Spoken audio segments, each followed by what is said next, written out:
So let's talk about condition statements. Sometimes I may also refer to this as control statements. Keep in mind that they essentially mean the same thing. So far in a program, we've been executing each and every single line of our program from line 1 all the way to the last line. But sometimes you may want to only run certain sections of our program. And other times you may want to completely skip that section and go to a different section of our program. And we can achieve this by using control statements. So let me give you an example of what you may encounter in your day-to-day life. So let's say you go to a grocery store or a supermarket and you're looking to buy some oranges. And then you find out that the oranges are on sale or on discount. So if you purchase 5 oranges, you get it at 15% off.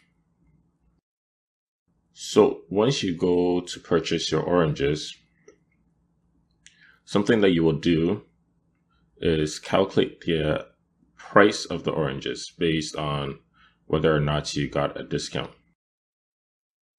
So first, you count the oranges that you have. And if the oranges are 5, then you calculate the price with 15% off. But if you have less than 5 oranges, then you calculate the price at the original price, not the discount price. So that is a basic example of something that we would use condition statements or if or else kind of statement. So I'll show you an example of how we use if or else statements in our code. So to create an if else statement, first we use a keyword if, and then we'll have some type of condition that will be either true or false. So in this case, we'll say 1 is greater than 2, just to keep it simple. And then that would be the condition. And then the next thing that we will do is put a colon, and then we'll go to the next line. And when I hit enter, you'll notice that this is indented. So it would look something like this. We'll have some statements here, like this would do something. And then after this if statement, we'll have another block of code here, like this, where we'll have an else. So in this case, we're not putting a condition after this because else basically means that the if is not true. So if that's the case, then we'll have another piece of code here that we may run.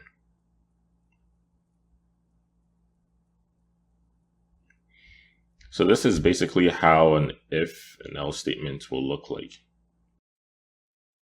So everything that is indented after the if block will be executed or run if this condition is true, which is 1 is greater than 2. But if this is not true, or if 1 is not greater than 2, then we will jump to the else block instead, and then execute these lines of code instead of the other ones. So this is essentially what an if and else statement looks like.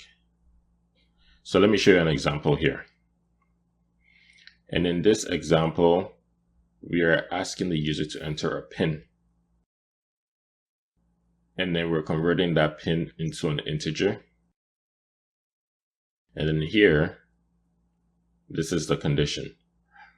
we're checking to see if number equals 4169. So we're checking to see if this PIN or this password matches these numbers. And if that is true, we're executing everything that is under this if block. But if it's not true, then we're executing everything that is indented after this else block. So let's give this a try. When we run this piece of code, we'll enter some PIN here, some random numbers. And as you can see, the output is incorrect password. So now if I enter the correct password, let's say we have 4169, which is the password we are checking for. We get a different output, which is you've entered the correct password. Thank you. So as you can see here, with our if statements, indentation is absolutely critical here. So with Python, we are not too specific with the amount of spaces that we need to indent this by. So let's say instead of hitting tab or 4 spaces, we're just using 1 space instead. In that case, all we will have to do is make sure everything is indented by 1 space. And this should still work. So if I run my code, as you can see, this still works.